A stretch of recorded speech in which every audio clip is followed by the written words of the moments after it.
Welcome back to Closing Bell on the 11th of November 2020.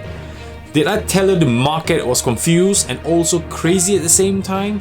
We got all that market falling for the last 2 days so dramatically, and now it's gone back, and some stocks even recovered to their normals back in last Monday. So what's that all about? So COVID vaccine was announced by Pfizer, and that led to rotation in stock, and then Tuesday aggressive rotation. And then guess what happened today? The Pfizer CEO sold millions of stocks. And what made it even more interesting, I don't think this is part of why the stock. Pfizer's COVID vaccine requires about minus 70 degrees Celsius storage. And most of the fridges that we have or in transportation can only handle about minus 25. So how are they going to transport this vaccine out of the labs? It's something that we should be thinking. And thanks to Mr. Puru that I heard from Twitter, a very good guy to follow as well. I listen to him every day on Twitter, giving exclusive growth stock tips, and you should follow him as well.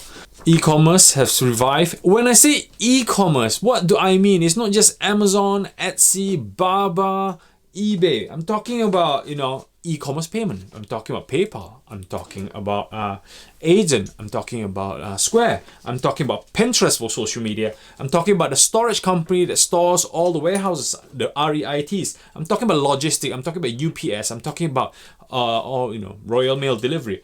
I'm talking about cloud. I'm talking about SaaS. And I spoke about this video before on my e-commerce ecosystem, which I think it's important for you to understand.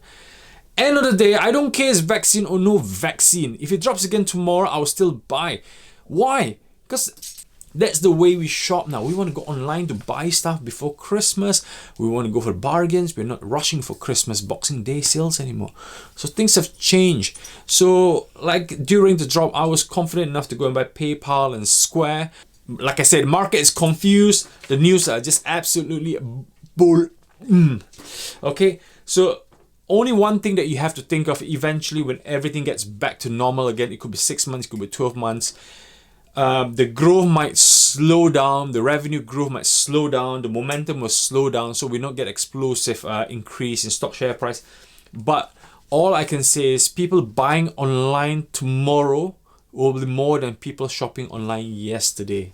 Next one, let's go to Baba. A lot of comments been asking me what do I think of Alibaba, because yesterday's news I mentioned that I bought Alibaba. Yeah, I bought more Baba today. So it's all about their regulatory proceedings, the new antitrust laws. What's that new antitrust laws? Because it's not just affecting Alibaba, it's affecting every other stocks.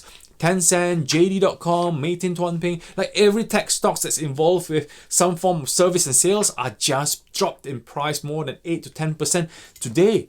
So it's two things. It's sentiment from yesterday's US and UK sell-off in terms of e-commerce, and then followed cascading that, and also the Chinese regulatory rule. So what is this rule? Why are the Chinese beating them up about it? So it's basically, these online stores are playing dirty. Okay, all I can say is they're playing dirty games. They're forcing customers to choose a platform. For example, Meituan Tuanping, which is a delivery service company, is telling all their clients, is telling all the restaurants, say, if you list your restaurant with somebody else, we won't accept you, or you're gonna get less. You're gonna get less commission. That's what they're threatening people. Same as Tencent, JD.com. They want people to spend more to get more exclusive products. So if there's an exclusive special edition, I don't know, Doraemon doll or something, you have to spend a certain amount before you get the exclusive item. So they're making people spend more money for nothing. So the government has stepped in saying, guys, you have to play the fair game. You have to play the fair market. It's no difference from Amazon's antitrust laws or Facebook privacy laws. So to me, I think it's fair. This companies needs to buckle up and just don't use people's data and start manipulating them and start controlling people like gangsters. Okay, we don't live in the 70s or 60s no more. This is 2020. So I think that's fair. They have to buckle up, they have to change, but they're going on the debt. It doesn't happen because Alibaba's 11/11/20 sales, 56 billion today alone. And this single sales is not just by Baba, Tencent, JD.com, everybody is in. SEA Limited, it's not just in China.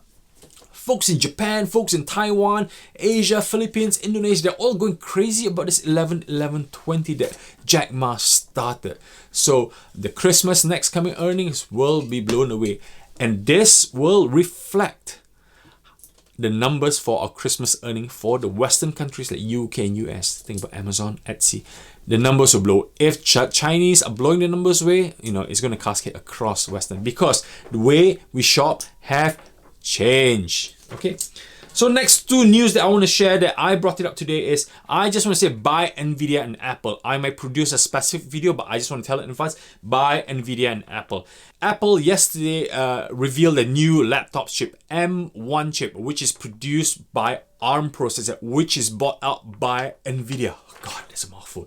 So Nvidia and Apple are huge in my portfolio. I'm going to keep buying. It's easy to buy on the dip on these companies, and these companies will grow and help push your portfolio. Apple, a growing dividend stock, no more growth stock, a dividend stock, and Nvidia is still a multiple 3 stock, at least for the next 10 years in this semiconductor era. So all I can say is buy. If you want me to do a special video on analysis breakdown, buy trigger, please comment below and tell me hashtag Alex, hashtag Nvidia, hashtag Apple, and I'll know, I'll listen, and I'll make that video. And finally, Pinterest and social media. I never said what I'm going to do with them. In my portfolio, Pinterest is mega huge because it's grown about 3 times what I first invested. So I think it's the biggest. I never pulled it up saying that it will be my top 3 holdings. I'm still thinking if I should hold Pinterest or let go Pinterest. But I think for the time being, I'm going to just let it sit there and see how the next earning and next 2 earnings before I do anything about it. So I'm holding, but I'm not buying any more social media. I'm not buying any more Facebook. I'm not even buying Snap or Twitter. This is the amount of social media I have. I'm just going to focus on other avenues of growth. This is me. This is my 8 minutes up. And the next extra time, same day today, I will be speaking about UK stocks to focus on for you UK viewers because I have neglected you all. So stick with me on extra time, same an hour after this, and you see the next video. So see you soon. Take care. Bye.